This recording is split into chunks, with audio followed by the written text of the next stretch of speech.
Cold war के दौर का एक किस्सा है। अमेरिकी एजेंसी FBI ने वॉशिंगटन स्थित सोवियत दूतावास के नीचे पूरी सुरंग खोद दी थी जासूसी के लिए। सुरंग बनाने में करोड़ों डॉलर का खर्च आया और 10 साल की मेहनत लगी। हालांकि इतने तामझाम के बाद भी FBI के हाथ में आया सिर्फ ठेंगा। फिर शुरू हुआ हंगामा, तहकीकात हुई कि इतना बड़ा ऑपरेशन फेल कैसे हुआ। अंत में FBI ने निष्कर्ष निकाला कि हो न हो ये काम किसी अंदर के आदमी का है। FBI का शक सही भी था। उनके ही अपने एजेंट ने सोवियत संघ तक सुरंग की जानकारी पहुंचा दी थी, लेकिन वो एजेंट था कौन, ये 1 दशक तक पता नहीं चल पाया। आखिर में खेल खुला 2 शब्दों से, बैंगनी पेशाब। क्या थी पूरी कहानी, चलिए जानते हैं। नमस्कार, मेरा नाम है निखिल और आप देख रहे हैं ऐतिहासिक किस्सों कहानियों से जुड़ा रोजाना का कार्यक्रम तारीख।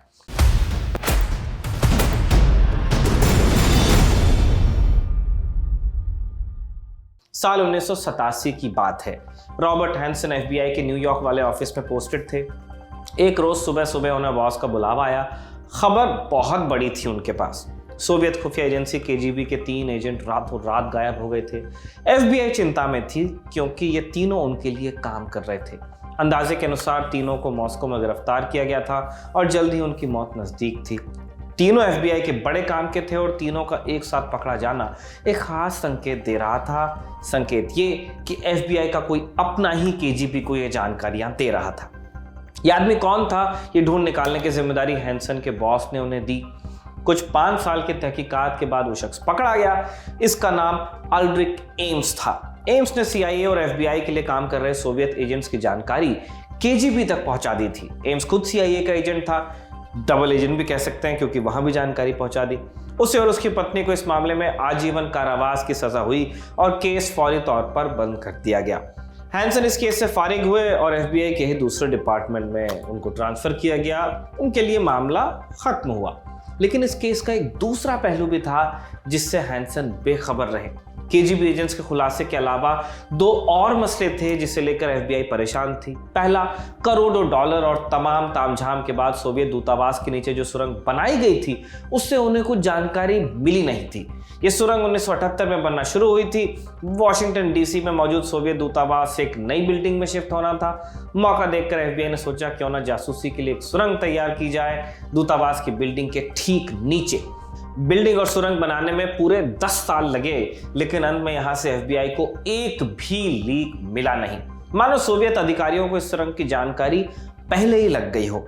दूसरा मसला था एक और जासूस का। 1989 में FBI फिलिक्स ब्लॉक नाम के एक सरकारी अधिकारी पर नजर रख रही थी। उस पर शक था कि वो KGB को जानकारियां मुहैया करा रहा है। FBI कोई सबूत हासिल कर पाती, इससे पहले ही KGB को इस इन्वेस्टिगेशन का पता लग गया और उन्होंने ब्लॉक से सारे कॉन्टैक्ट्स तोड़ लिए। नतीजा हुआ कि ब्लॉक पर कोई इल्जाम साबित नहीं हो पाया और वो बच गया। इन दोनों केसेस में साफ पता लग रहा था कि FBI या CIA का कोई अपना ही आदमी KGB को जानकारी दे रहा था। ये अल्ड्रिक एम्स नहीं हो सकता था क्योंकि इन दोनों घटनाओं के वक्त वो रोम में तैनात था। तो फिर असली आदमी कौन था, ये कैसे पता चला, वो बताएंगे। लेकिन उससे पहले कोल्ड वॉर से जुड़ी एक ऑडियो बुक का नाम आपको बताते हैं, the cold war era and its politics. इस नाम की ऑडियो बुक आपको कुको FM ऐप पर मिल जाएगी। ये इंडिया के सबसे बड़ी ऑडियो शो प्लेटफॉर्म्स में से एक है। 15 लाख एक्टिव हिंदी सब्सक्राइबर्स का परिवार है। हर महीने 4000 घंटे का कंटेंट जोड़ा जा रहा है और साल 2023 के हिसाब से हर महीने लोग 45 लाख घंटे कोको FM का कंटेंट सुन रहे हैं। यहाँ आपको मिलेंगी जाने माने वर्ल्ड लीडर्स की जीवनियां, उपन्यास, पौराणिक कहानियां, फाइनेंस बुक्स, हेल्थ बुक्स। 10,000 से भी ज्यादा ऑडियो बुक्स हैं। कोको FM आपके लिए एक ऑफर भी लाया है। अगर आप मंथली सब्सक्रिप्शन लेना चाहते हैं, पहले महीने पे आपको 30% छूट मिल सकती है, यानी 99 रुपए का सब्सक्रिप्शन आपको सिर्फ 69 रुपीज में मिल जाएगा। इसके लिए आपको यूज करना है कूपन कोड LT30। बाकी जानकारी आपको डिस्क्रिप्शन में मिल जाएगी। फिलहाल जानते हैं कि KGB का जासूस पकड़ा कैसे गया। 1994 में FBI और CIA ने तहकीकात के लिए एक जॉइंट टीम बनाई। ऐसे सभी एजेंट्स की लिस्ट बनाई जिनका ब्लॉक केस, सुरंग वाले मामले और जासूसों की पहचान से जुड़े केसेस से कोई भी लेना देना था। इस ऑपरेशन को नाम दिया गया ग्रे सूट। कई सालों तक तहकीकात चली लेकिन कोई सुराग हाथ नहीं आया क्योंकि इन्वेस्टिगेशन टीम सिर्फ CIA एजेंट्स पर नजर रख रही थी। किसी ने सोचा नहीं था कि FBI का कोई बंदा भी ये काम कर सकता है। 1998 में FBI ने ग्रे सूट की एक प्रोफाइल तैयार की। इस प्रोफाइल से वो ब्रायन केली नाम के एक सरकारी कर्मचारी तक पहुंचे। FBI ने केली के घर की तलाशी ली थी, उसका फोन टैप किया था और उसे गिरफ्तार भी किया, बावजूद इसके कि केली बेगुनाह था। KGB ने एक बार उसे हायर करने की कोशिश की थी लेकिन उससे इनकार कर दिया था उसने और FBI को इसकी सूचना भी दी थी। केली की गिरफ्तारी से ग्रे सूट के कुछ सदस्य सहमत नहीं थे। उन्हें अब भी लग रहा था कि इस काम में किसी और का हाथ है। इस बीच इन्वेस्टिगेशन टीम के हाथ एक सुराग लगा। CIA ने किसी KGB एजेंट को 56 करोड़ देकर एक फाइल हासिल की थी।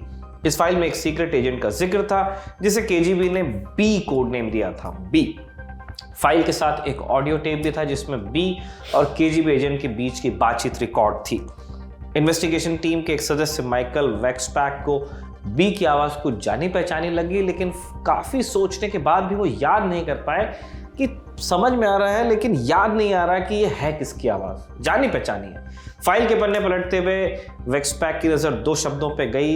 ये 2 शब्द थे पर्पल पिसिंग यानी बैंगनी पेशाब। ये देखते ही वेक्सपैक को कुछ याद आया। पर्पल पिसिंग अमेरिकी सेना के एक जनरल जॉर्ज एस पैटन इस विशेषण का इस्तेमाल जापानियों के लिए करते थे।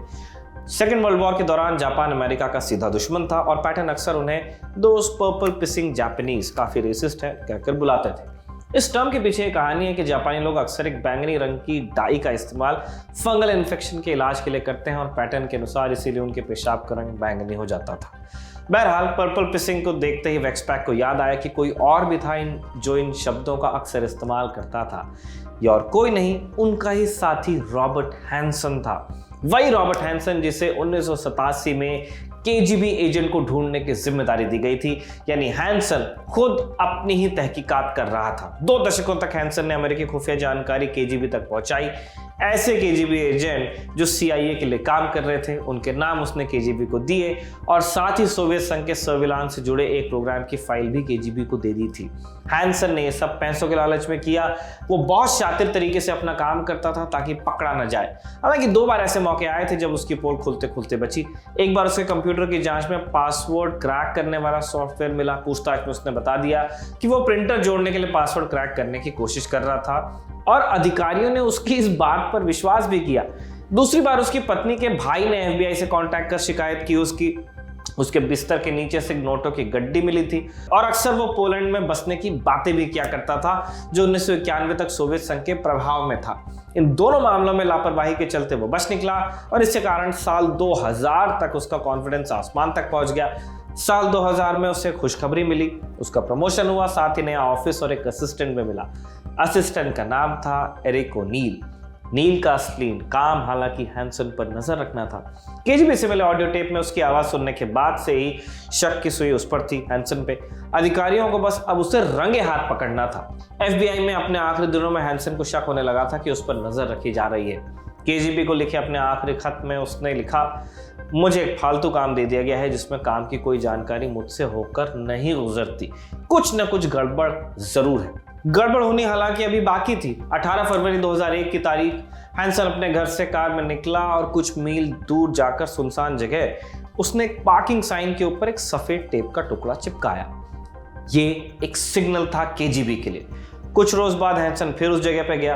अब की बार उसके हाथ में एक पैकेट था, कूड़े की थैली में बंधा हुआ गार्बेज बैग। इस पैकेट को उसने लकड़ी के एक पुल के नीचे बांध दिया। यह उसका हमेशा का रूटीन था, लेकिन उसे खबर नहीं थी कि उस रोज FBI उसका पीछा कर रही थी। जैसे ही उसने पैकेज ड्रॉप किया उसे गिरफ्तार कर लिया गया। गिरफ्तारी के वक्त उसने अधिकारियों से पूछा, तुम्हें इतनी देर कैसे लग गई?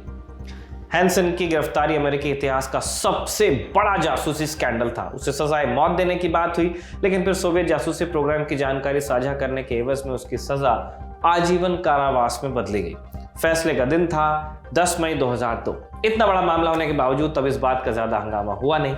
इसकी वजह एक दूसरी तारीख थी 9/11। ट्विन टावर्स पर हमलों के बाद अमेरिका की प्राथमिकता बदल चुकी थी। रूस ने अमेरिका के समर्थन का ऐलान कर दिया था और पुराने सोवियत जासूसों में अब किसी की रुचि उतनी नहीं रह गई थी। फिलहाल इस किस्से को आज यहीं पे रोकते हैं। कोल्ड वॉर और जासूसी के और किस्से सुनना चाहते हैं तो जैसा हमने बताया पोको एफएम की मदद ले सकते हैं। आज का ये शानदार किस्सा आपके सामने प्रस्तुत किया था हमारे साथी कमल ने। उनका लिखा हुआ, उनकी रिसर्च, उनकी कॉपी है ये, और इसे कैमरे पर रिकॉर्ड किया था हमारे दोस्त आलिश ने। देखते रहिए द लंदन टॉक।